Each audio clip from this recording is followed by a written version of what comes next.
Hi, I'm Sam from Firewave and I'm here today on this Whiteboard Wednesday to talk to you about the one-page marketing plan.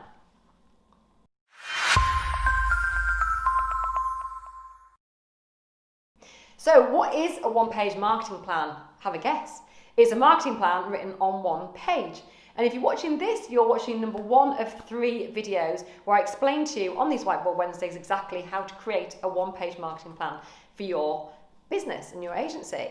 But the benefit of a one-page marketing plan is it's so simple. It goes on one page, you can print it off, put it on your wall, you can share it with everybody in the team, and it's a really, really simple way, just 9 boxes of getting your marketing plan absolutely nailed. It's something we use here at Ashdown Jones and Firewave and all our other companies to make sure our marketing is on point and is as simple and clear as it possibly can be.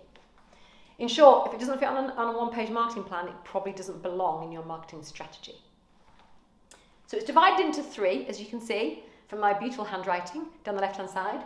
The before, the during, and the after. That's before they become a client, during the actual sale process, and then actually when they're a client. We're going to concentrate on the before aspect in this video, as I say, 1 of 3, and that is the market, message, and medium. And we've actually covered this in Whiteboard Wednesdays in the past, but it's the most important thing. It's the foundation of all your marketing enterprises. So it starts off with your market, who are you actually trying to target? Because if you don't get that right, none of the rest of it will make sense. So for example, if your target market is downsizers, everything here in the other 8 boxes needs to reflect that.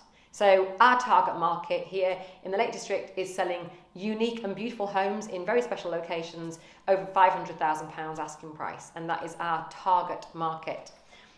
When you've nailed your target market, and that is really writing down everything you know about that person. In fact, we actually have a really handy little mnemonic called FORD, F-O-R-D, family, occupation, recreation and dreams. We have covered that in previous Whiteboard Wednesdays too. If Tilly remembers, she'll tag that one in as well, put a link in. The message, once you've got your market nailed, you know exactly what message to say to them because you know what a downsizer needs to hear, what a second homeowner needs to hear, what maybe a first-time seller needs to hear. You know that because you know them so well. So the message is really, really important there.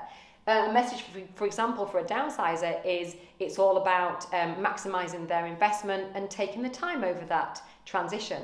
With an upsizer, it tends to be quick, and they'll lose a little bit of money on their sale price because they're upsizing anyway. That brings us to medium. If you're looking for downsizers, then actually a sales letter converts really, really well, especially if it's a long one, well written, it's got a photograph view on it. But if you're looking for maybe upsizers, then you might be wanting to consider more digital ideas like Facebook ads, for example. So market, message, medium, once you've got that nailed, you've got your before section of your one-page marketing plan completely sorted, and then you can move on to the next section, which I'm going to do in the next Whiteboard Wednesday video. Now, if you'd like to see more kind of information like this, more tactics, tricks, and strategies to grow your agency and make it the best, most market leading in your area, then you need to join our Firewave group. If you're not already in there, where have you been? It's on Facebook and it's called Firewave, world-class lead generation for estate agents. So we'll make sure we tag that as well in the comments here, and then you'll be able to join that and see what everybody else is learning about their marketing for their agencies. So see you on that.